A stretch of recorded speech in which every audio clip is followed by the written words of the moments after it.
So now I have the information to begin. So this is how I always take my notes, because you might think, oh, what are we going to put the gun there for? I know what it is. I know what my barrel is. But what if you're looking at this data in 5 years' time and you've had 3 guns since then and you don't know which gun you used it on, or you have 2 of that caliber?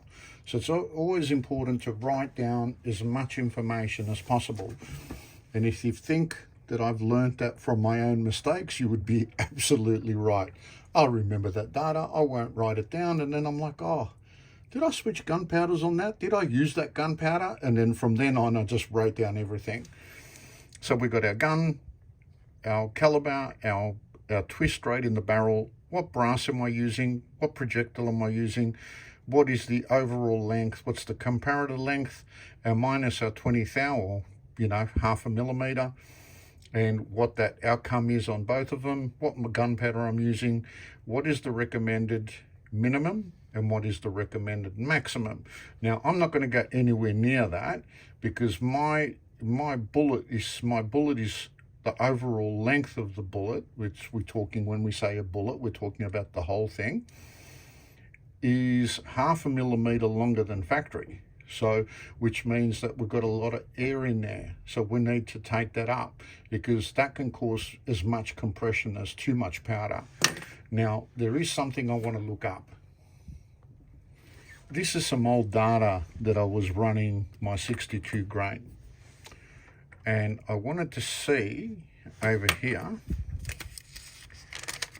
what was the best SD and roughly what speeds, because you can see here I'm from 2700, I'm at a 2691, so it's very close to the 2700 range. And all my low SDs, the standard deviation, with bullets between 2750 and 2733. So you'd think, how is that relevant? Well, the recommended here at 22.6 compressed shows you a reading of 2727. So, okay, so there's 2 ways I can do this now. I can either go 0.3 or I can go 0.2.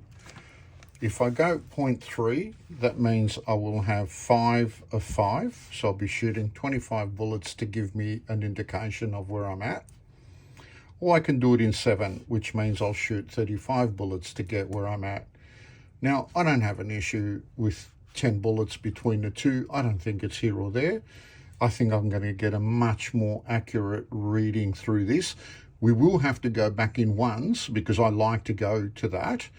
Unless I get a ridiculously low SD and the group is so small that I say, well, no, let's just play with seating depth now.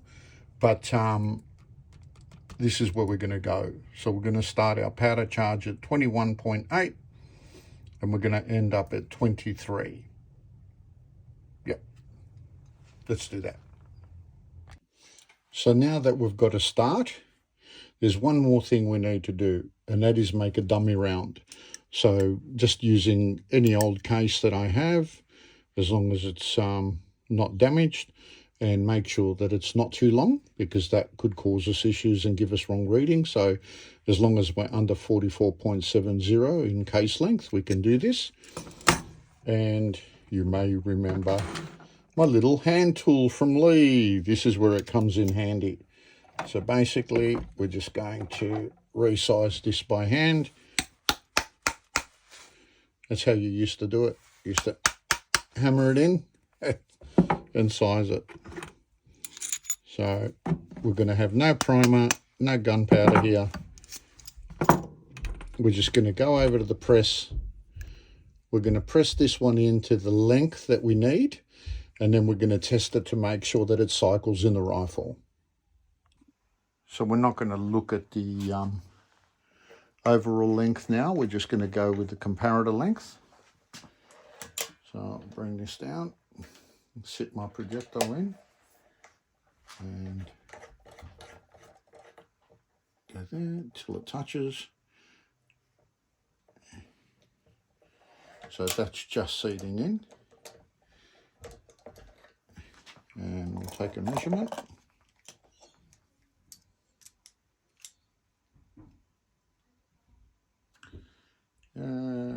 we've got a fair bit to go.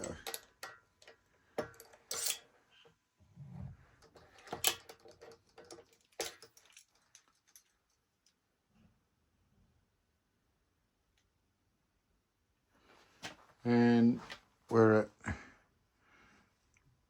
4828.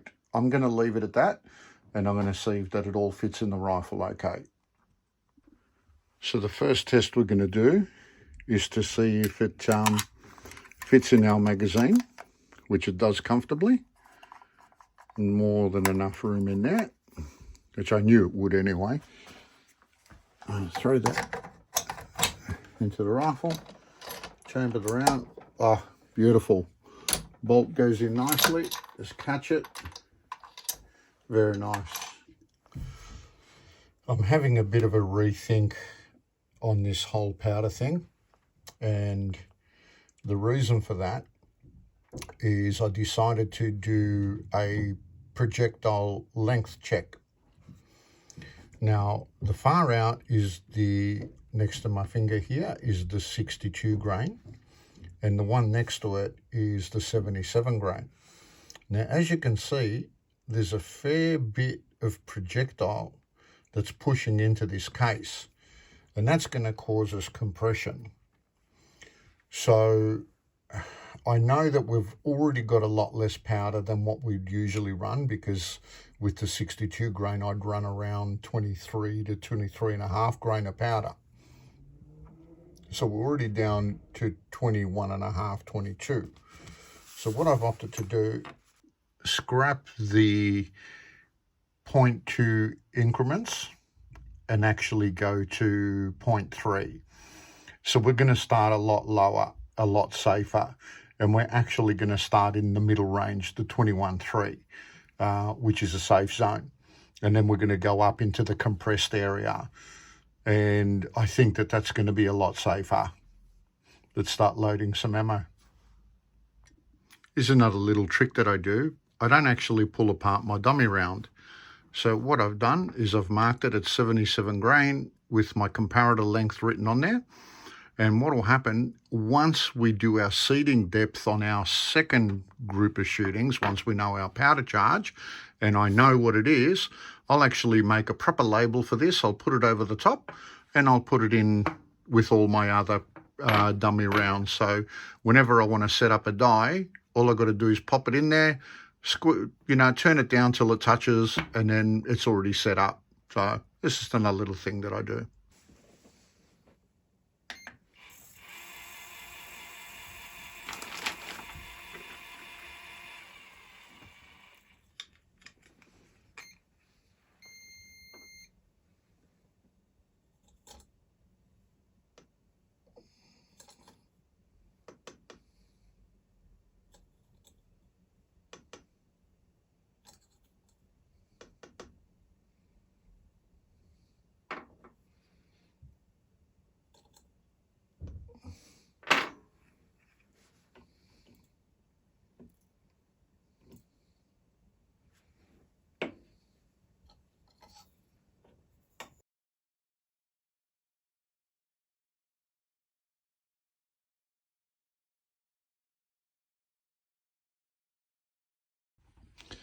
So I've decided to add a couple more into this whilst I was loading.